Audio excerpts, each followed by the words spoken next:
Le cercle RH, le cercle des experts, comme chaque semaine pour balayer l'actualité, évidemment les retraites.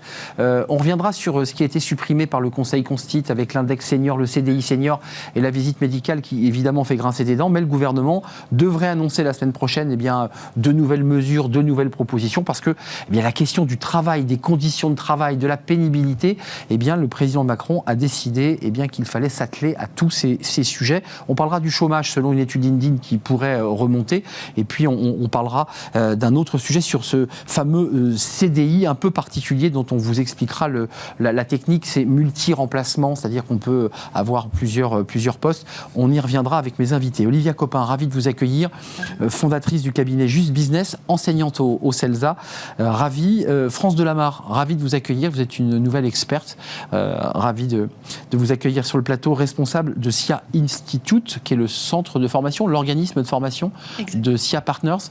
Exactement. Je dis pas de bêtises. C'est parfait. Bon, c'est un bon début. Jean-Christophe Sibéras, bonjour.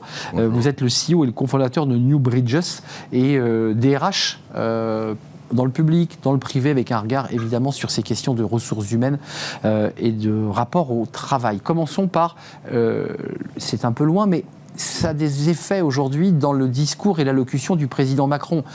Est-ce que vous avez le sentiment, tous les trois, qu'il essaie en tout cas d'enjamber le débat et les tensions autour des retraites pour se projeter sur des sujets autour du travail? Et les syndicats lui répondent, vous avez remarqué, mais il fallait commencer par parler de ces sujets pour parler des retraites. Est-ce que c'est comme ça que vous voyez les choses? Oui, clairement, même dans le wording utilisé, on a l'impression que le quinquennat commence aujourd'hui avec cette idée des 100 jours. Comme Napoléon, ça fait. Voilà, d'appuyer sur le bouton reset. Et d'ailleurs, c'est souvent, lorsque le quinquennat commence, on parle des 100 premiers jours de la... Donc on a l'impression qu'il y a cette volonté de remettre un peu les choses à plat, de mettre le compteur, reset, et se projeter sur cette feuille de route entre le travail, la justice et le progrès. Mais évidemment, cette séquence-là, ce timing-là, n'est pas forcément en adéquation avec le reste du pays. Mais il y a quand même une sacrée, pas cacophonie, parce que chacun finalement est dans sa partition, mais ce sont deux orchestres qui ne jouent pas ensemble. Est-ce que c'est un peu ça l'image quand même? Les syndicats d'un côté, qui eux jouent une partition, nous il y a un préalable, c'est la suppression de cette réforme, et après on parlera des sujets de travail et de pouvoir d'achat, et puis il y a le gouvernement, l'exécutif et le président qui dit nous on continue, on fonce, il y a plein de choses à faire, il faut réformer, et on se met autour de la table. Compliqué quand même. En fait, d'abord le président, il ne peut pas dire autre chose. Il ne peut pas dire on passe à autre chose. La loi a été votée, Conseil constitutionnel. Tourne la page. Et quand on dit on passe à autre chose, il faut dire sur quoi. Donc après, on peut dire les gens ne sont pas prêts, ils ne vont pas se mettre autour de la table. Mais je veux dire, je ne vois pas comment ils pouvaient dire d'autres choses. Enfin, moi, je n'étais pas très surpris.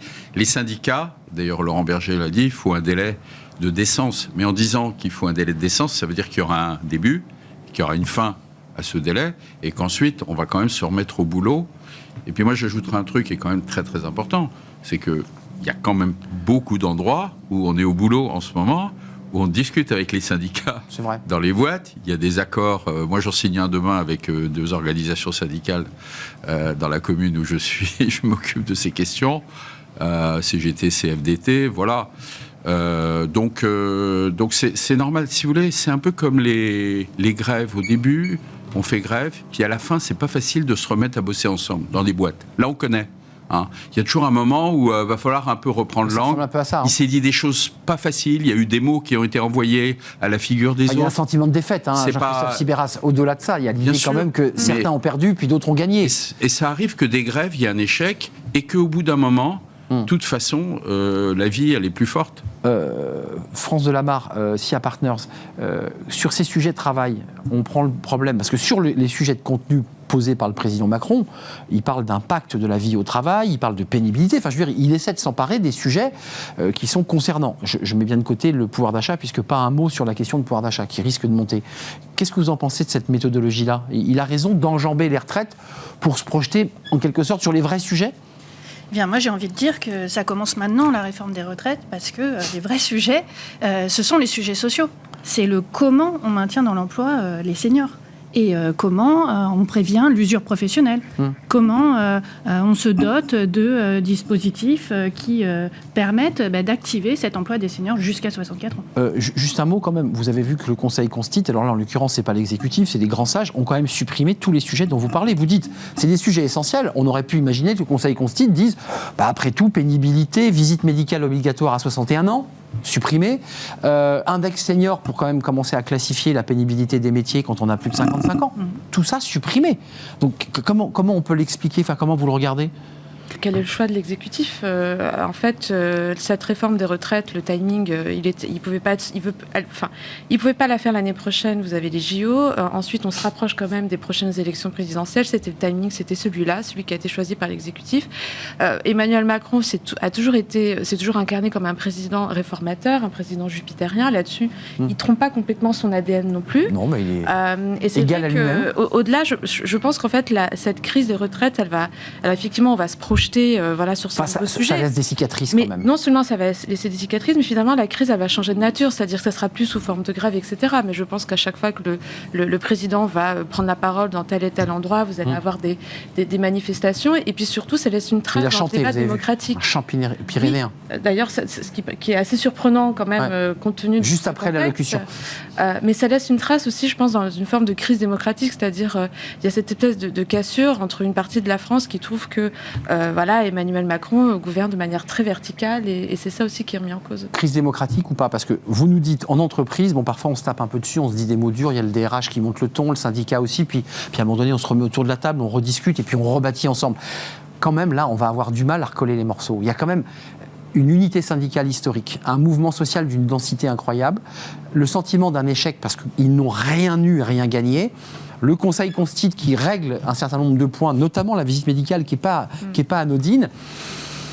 C'est quand même compliqué ensuite de se remettre autour de la table avec franchise, avec sincérité, en essayant de construire. Non, je sais pas. Jean-Christophe. Ouais, mais ce qui se passe, c'est que si vous vous mettez pas autour de la table, je parle du côté des syndicats, Macron, il avancera quand même. Ouais, c'est ça. Et le train va continuer à rouler. Il l'a montré. Donc en réalité, eux qui ont tant réclamé d'être autour de la table, d'être en amont, en anticipation, piégés, quoi. Ça va être difficile de dire. On me propose d'être autour de la table, mais Macron va dire attendez les gars, là, l'index senior, j'y tiens. Si on ne peut pas le retravailler ensemble, je vais le remettre devant la scène.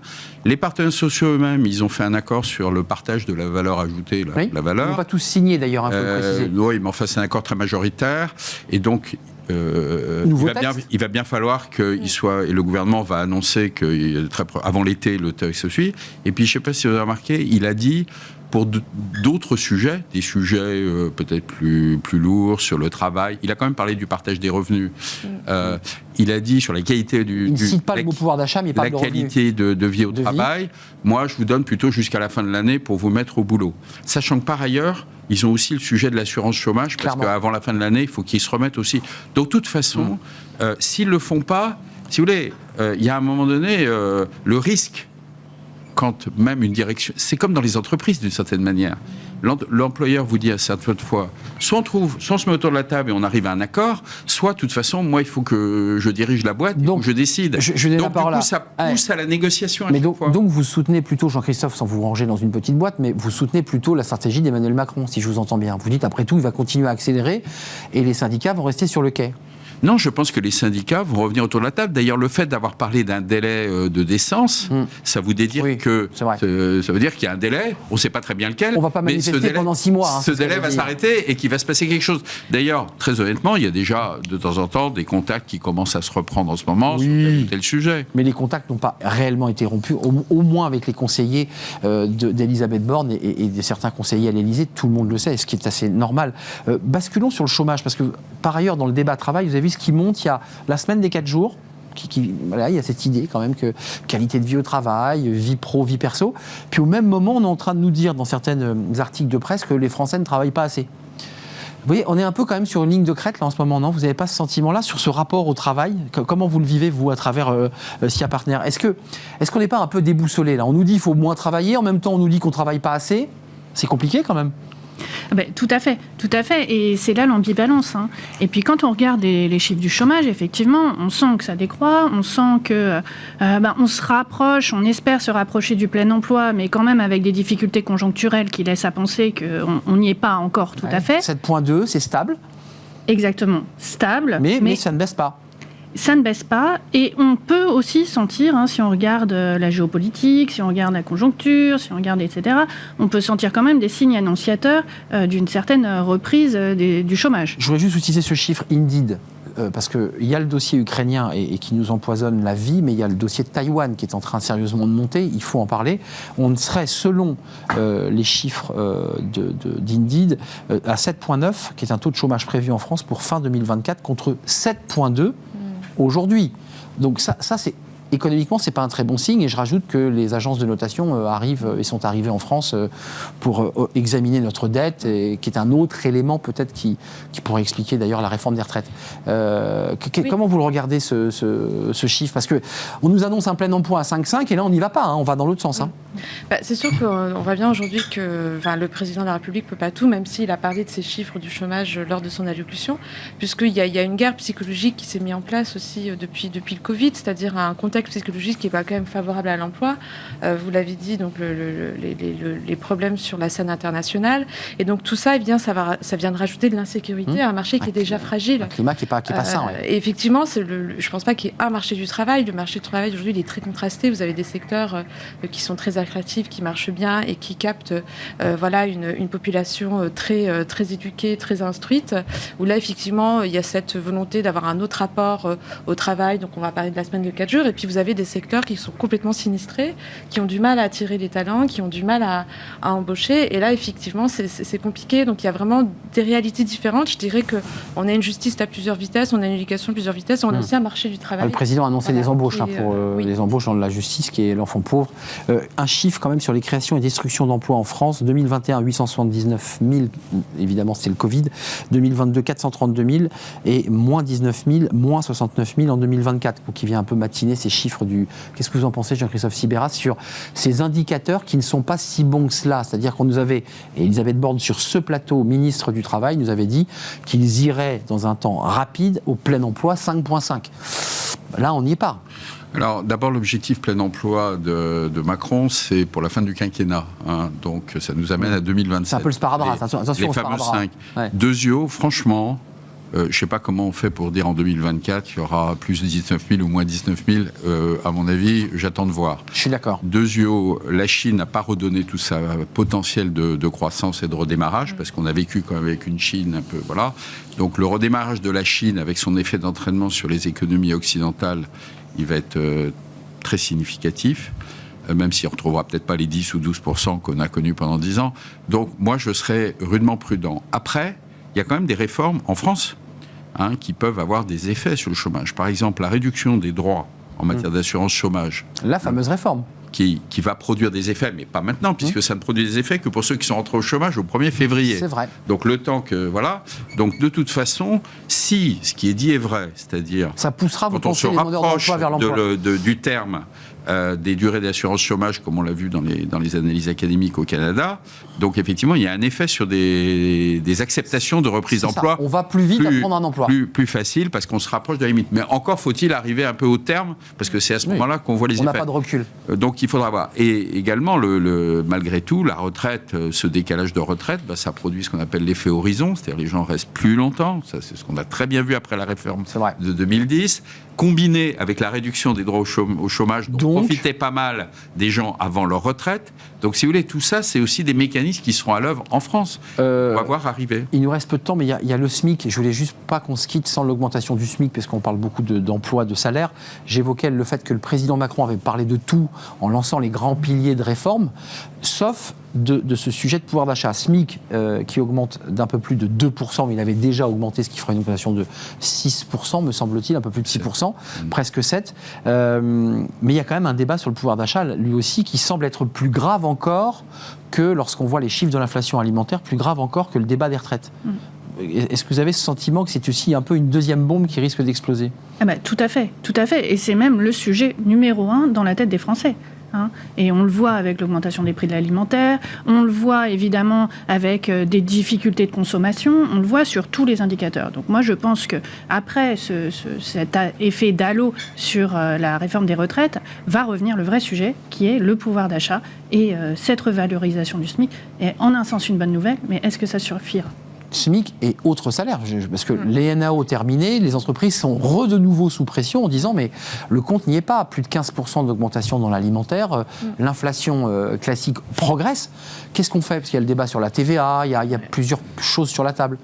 Non, mais le sujet du pouvoir d'achat, c'est un sujet qui est vraiment explosif d'un point de vue social, puisque déjà, il touche il touche tout le monde, c'est-à-dire pas que les foyers précaires. Et du coup, c'est vraiment quelque chose qui vient accentuer encore plus les inégalités. Et ça, du coup, je pense que ça va être très difficile pour le gouvernement d'arriver à trouver des réponses à la hauteur de l'enjeu, puisque on avait ce débat tout à l'heure. En fait, aujourd'hui, on est quand même dans une économie, que ce soit pour le chômage ou d'autres choses, on est quand même dans une économie interconnectée.